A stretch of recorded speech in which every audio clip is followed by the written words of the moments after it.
শুরু করছি হুমায়ূন আহমেদের বিখ্যাত লেখা রূপা দিয়ে। উপন্যাসটির নাম অনেকেই শুনেছেন হয়তো, আবার অনেকে পড়েছেনও। তো চলুন একসাথে শুরু করা যাক, আর নিজস্ব মতামত জানাতে ভুলবেন না যেন। আপনার নাম রূপা? রূপা জবাব দিল না। একটু আগে সে একবার বলেছে তার নাম রূপা, দ্বিতীয়বার আবার নাম জানতে চাও কেন? কিছু কিছু মানুষ আছে একই প্রশ্ন কয়েকবার করতে ভালোবাসে। তার বাবার বন্ধু সুলতান চাচা এরকম একজন। একই কথা দুবার করে বলবেন। কেমন আছিস মা? কেমন আছিস মা? মুখটা শুকনা কেন? মুখটা শুকনা কেন? অত্যন্ত বিরক্তিকর ব্যাপার। সোফায় যিনি বসে আছেন তার সঙ্গে অবশ্য সুলতান চাচার কোনো মিল নেই। সুলতান চাচা ভোঁতা চেহারার মানুষ, ইনি তা না। কাটা কাটা চোখ মুখ, পাতলা ঠোঁট, গায়ের রং ফর্সা। ফর্সা একটু কম হলে ভালো হতো। চোখ মেহেলি ধরনের সুন্দর, চোখের পল্লব দীর্ঘ। রূপা মনে করার চেষ্টা করলো কার লেখায় সে পড়েছে। তার দীর্ঘ আঁখি পল্লব সবসময় চোখে ছায়া ফেলে রাখে। মনে পড়ছে না। রূপা বলল, আপনি কি চা খাবেন? খাবো। চায়ে চিনি খান? চিনি কেন খাবো না? রূপা বলল, অনেকেই চায়ে চিনি খায় না, এই জন্যে জিজ্ঞেস করেছি।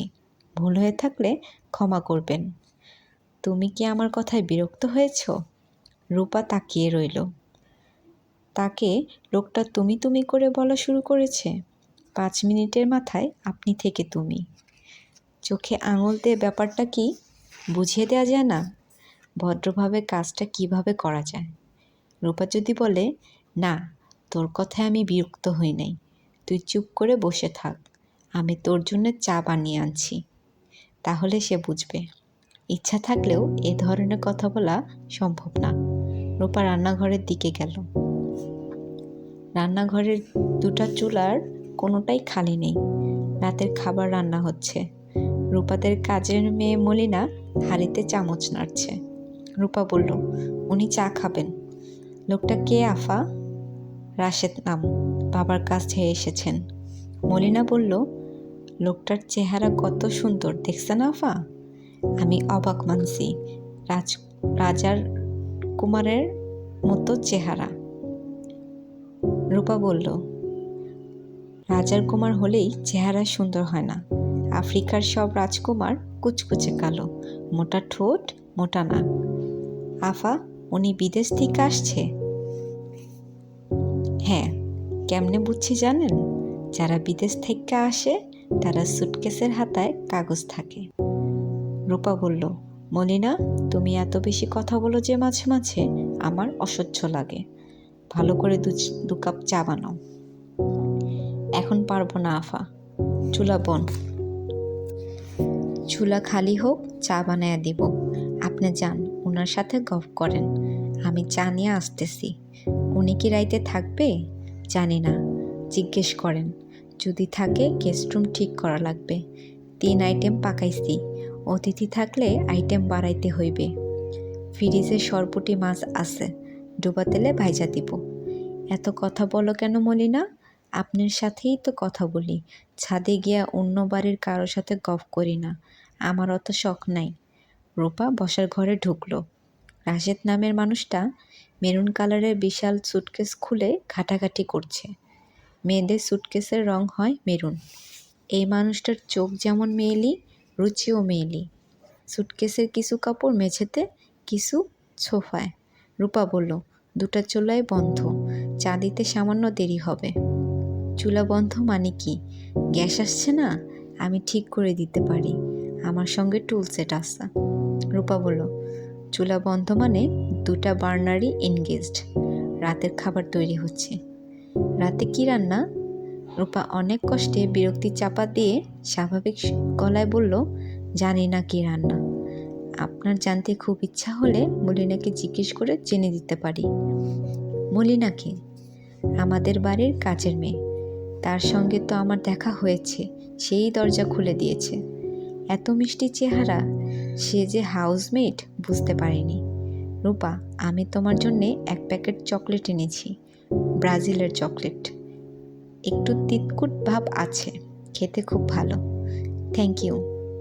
তোমার নাম তাহলে রূপা? হ্যাঁ। বারবার জিজ্ঞেস করছেন কেন? নাম পছন্দ হচ্ছে না? না, সরি। বাবা আমার নাম রাখার সময় আপনার কথা চিন্তা করেননি। আপনার কথা মাথায় থাকলে তিনি হয়তো অন্য নাম রাখতেন। তুমি মনে হচ্ছে আমার কথায় রাগ করেছ। ঘটনা হচ্ছে, আমার সঙ্গে আন্ডার গ্র্যাজুয়েটে রূপা ব্যানার্জি নামে এক মেয়ে পড়ত। মেয়েটা গাধা টাইপ ছাত্রী, ভীষণ পাজি, গাঁজা টাজা খেত। সমস্যাটা এখানেই। কি সমস্যা? তোমার নাম রূপা শোনার পর থেকে বারবার তোমার মধ্যে রূপার ছায়া চলে আসছে। উচিত না, কিন্তু চলে আসছে। এই ফিলিংসের ইংরেজি একটা নাম আছে, নামটা মনে করতে পারছি না, সরি। অকারণে সরি বললেন কেন? তুমি বা অকারণে রাগ করছো কেন?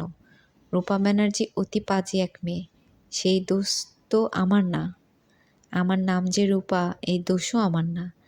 আমি আমার নিজের নাম রাখিনি। রাশেদ বলল সরি।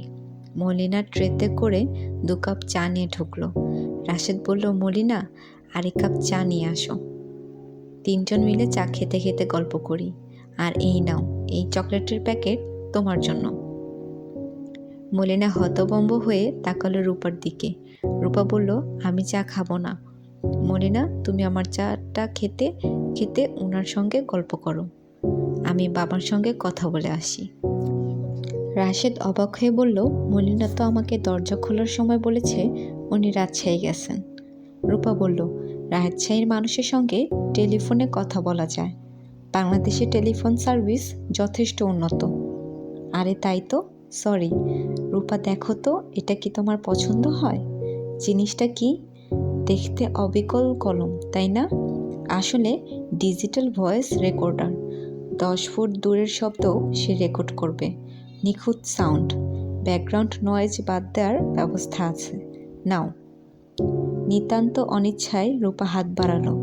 নিতান্ত অপরিচিত কারো কাছ থেকে উপহার নেওয়া যায় না। ভদ্রলোক তার বাবার পরিচিত, তাতে কি? আরও অনেক ইন্টারেস্টিং জিনিস নিয়ে এসেছি। লাইট ডিটেক্টর, খেলনা ভার্সন, তবে ভালো কাজ করে। মিথ্যা বললেই লালবাতি জ্বলবে, পিপ পিপ শব্দ হবে। চা খেয়ে বের করে দিচ্ছি, তুমি তোমার বাবার সঙ্গে কথা বলে এসো।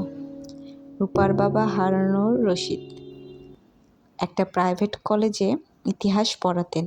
2 বছর হলো রিটায়ার করেছেন।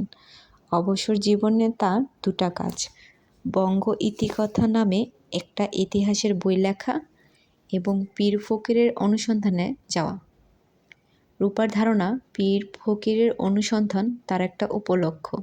তিনি ঘুরে বেড়াতে পছন্দ করেন বলেই পীর ফকির। তার মাথা সামান্য এলোমেলো, কারণ বঙ্গ ইতিকথা নামে যে বিশাল গ্রন্থ তিনি লিখেছেন তার সবটাই কবিতার ছন্দে।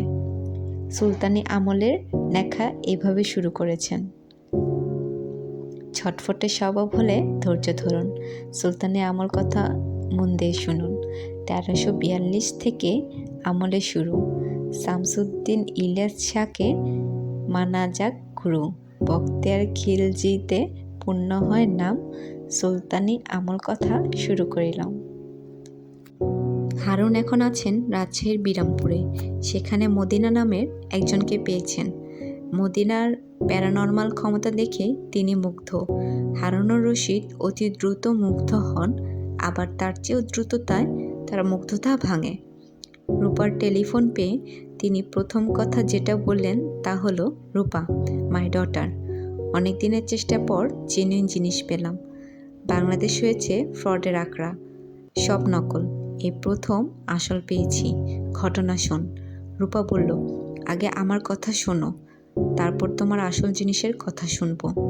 না না, শোন। আমি এত এক্সাইটেড যে আমি আমার পেটের কথা না বললে তোর কথা শুনতেই পারবো না, মন বসবে না। আচ্ছা বলো। রাজশাহীর একটা লোকাল নিউজ পেপারে প্রথম খবরটা পড়লাম। খবরের হেডিং, ঘড়িকন্যা। মূল বিষয়, ঘড়িকন্যা ঘড়ি না দেখে টাইম বলতে পারে। মনে কর কেউ গেল মদিনার কাছে। সে বলল, মদিনা, আমার ঘড়িতে কয়টা বাজে? মদিনা সঙ্গে সঙ্গে টাইম বলে দিবে।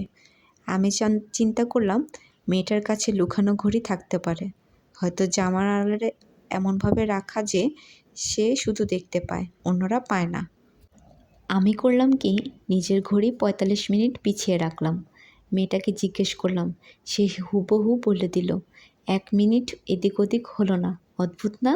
অদ্ভুত। প্যারানর্মাল ক্ষমতা নিয়ে অনেক মানুষ জন্মায়, আমরা তার খবর রাখি। এই নিয়ে বিখ্যাত কবিতা আছে।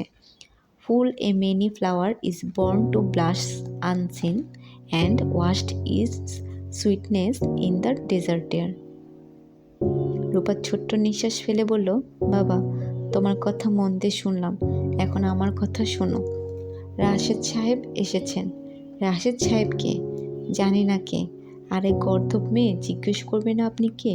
আপনার পরিচয় কি? কি করেন? বাবা, আমি কোর্টের উকিল না, জেরা করতে পারি না। ভদ্রলোক বলেছেন তুমি তাকে খুব ভালো করে চেনো। বেশ কয়েকবার টেলিফোনে তার সঙ্গে তোমার কথা হয়েছে? হারুন বললেন, রাশেদ নামের একজনকেই আমি চিনি। সে চিটাগাংয়ে থাকে, কাঠের দোকান আছে, চেরাই কল আছে। কাঠের গুঁতা খেয়ে তার এক চোখ নষ্ট হয়েছে বলে সবাই তাকে ডাকে কানা রাশেদ। আমেরিকার কোনো রাশেদের সঙ্গে আমার কথা হয় নাই। বলো কি? আমার তো মনে হচ্ছে বাজে মতলব নিয়ে ঢুকেছে। ঢাকা শহরে এরকম আজকাল হচ্ছে, মিথ্যা পরিচয় দিয়ে ঢুকে সর্বনাশ করে চলে যাচ্ছে, খুন খারাপি পর্যন্ত হচ্ছে। আজকের পেপারেই তো আছে, গাধা মেয়ে, খবরের কাগজ পড়িস না? ঘুম ভাঙার পর প্রথম কাগজ খবরের কাগজ পড়া। তুই বুঝতে পারছিস না যে ভয়ঙ্কর কেউ ঢুকে পড়েছে? আমার সেরকম মনে হচ্ছে না। আমার মনে হচ্ছে উনি ভুল করে এ বাড়িতে এসেছেন। এক্ষুনি বিদায় কর। উনি চা খাচ্ছেন, চা খাওয়া হোক, তারপর বলবো। চা খাচ্ছে মানে কি? তাকে তো ঘরেই ঢুকতে দেওয়া ঠিক হয় নাই, গেট থেকে বিদায় করে দেওয়া উচিত ছিল। দারোয়ান একটাকে রেখেছি গাধার গাধা, কাউকে কিছু জিজ্ঞেস করবে না, আনওয়ান্টেড লোকজন কোলে করে এনে সোফায় বসিয়ে দিয়ে যাবে। আর তুইও এমনি অতিথি পরায়ণ, কিছু জিজ্ঞেস না করেই চা, কফি, কেক, পেস্ট্রি। বাবা, তুমি উত্তেজিত হও না, আমি ব্যবস্থা করছি। ব্যবস্থা করাকরির কিছু নাই। তুই তাকে বলবি আপনি ভুল ঠিকানায় এসেছেন। নাও, গেট লস্ট। বিদায় হবার পর আমাকে টেলিফোনে জানাবি যে বিদায় হয়েছে। আমি 2 রাকাত শুকরানা নামাজ পড়ব।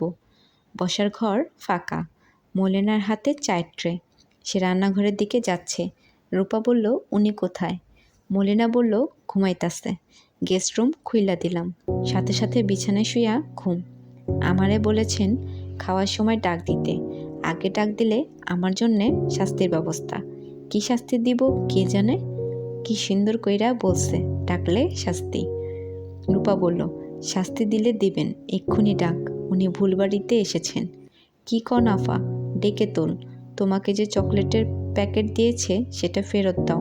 মলিনা বলল, সর্বনাশ, প্যাকেট খুইলা 3টা চকলেট খায়া ফেলছি। খেয়ে ফেলেছ, ভালো করেছ, এখন ওনাকে ডেকে তোলো। মলিনা চিন্তিত মুখে গেস্ট রুমে ঢুকলো। পেছনে পেছনে গেল রূপা। রাশেদ মরার মতো ঘুমাচ্ছে। অনেক ডাকাডাকির পর চোখ খুলল। তার চোখ টকটকে লাল, দৃষ্টি এলোমেলো। রূপা বলল, আপনি ঠিকানা ভুল করেছেন। বাবা আপনাকে চেনেন না, তার সঙ্গে আপনার কথাও হয়নি। তিনি একজন রাশেদকেই চেনেন, যার একটা চোখ নষ্ট। সবাই তাকে ডাকে কানা রাশেদ। ও আচ্ছা। রূপা বলল, আমি দারোয়ানকে বলছি সে একটা সিএনজি ডেকে এনে দেবে। আপনি সিএনজি নিয়ে চলে যাবেন। সিএনজি কি? সিএনজি হলো ইয়েলো ক্যাব, গ্যাসে চলে, কনসেন্ট্রেটেড ন্যাচারাল গ্যাস, সিএনজি। ও আচ্ছা, ও আচ্ছা বলেই রাশেদ আবার বিছানায় শুয়ে চোখ বুজল। মলিনা বলল, আফা, ওনারে জাগানি অসম্ভব, দেখেন না কি ঘুমাইতাছে। রূপা বলল, কিছুক্ষণ পর আবার ডাকো। রাইতে খাওয়ার সময় ডাকি আফা, খাওয়া দাওয়া কইরা চইলা যাবে। জিগাইতেছিল রাইতে রান্ধা কি, বিদেশ থাকে, দেশি খানা পায় না। আমি মুরগির সালন করেছি, বেগুন ভর্তা, আলু ভর্তা, মাছের ডাল, সরপুঁটি ভাজি। মলিনা, কথা বন্ধ, আরেকবার ডাকো। মলিনা কিছুক্ষণ ডাকাডাকি করলো। রাশেদ চোখ মেলে আবারও চোখ বন্ধ করলো। মলিনা বলল, ভাইজানরা এখন হাতি দিয়া টাইনলাও তুলতে পারবেন না। এর মধ্যে ভাইজান পাতিয়ে ফেলেছ? আমি তো ওনারে রাশেদ বইলা ডাক দিতে পারি না। ভাইজান ছাড়া উপায় কি? তুমি যেভাবে পারো তোমার ভাইজানকে ডেকে তোলো। প্রয়োজনে গায়ে 1 বালতি পানি ঢেলে দাও। 10 মিনিট পরে পানি ঢালি আফা। আরামের ঘুম দিছে, মায়া লাগে। ঘুমন্ত মানুষরে জোর কইরা তুলতে নাই। যে তোলে তার শরীর কাঁপানি রোগ হয়। শরীর কাঁপানি রোগ কী? ঘুমের মধ্যে শরীরে ঝাঁকির মতো হয়। অদ্ভুত অদ্ভুত কথা কোথায় পাও? মলিনা বলল, আপনি আপনার ঘরে যান, 1 ঘন্টা পরে আসেন, দেখবেন সব ক্লিয়ার। আমি নিজে সিএনজিতে তুইল্লা বলবো ভাগ।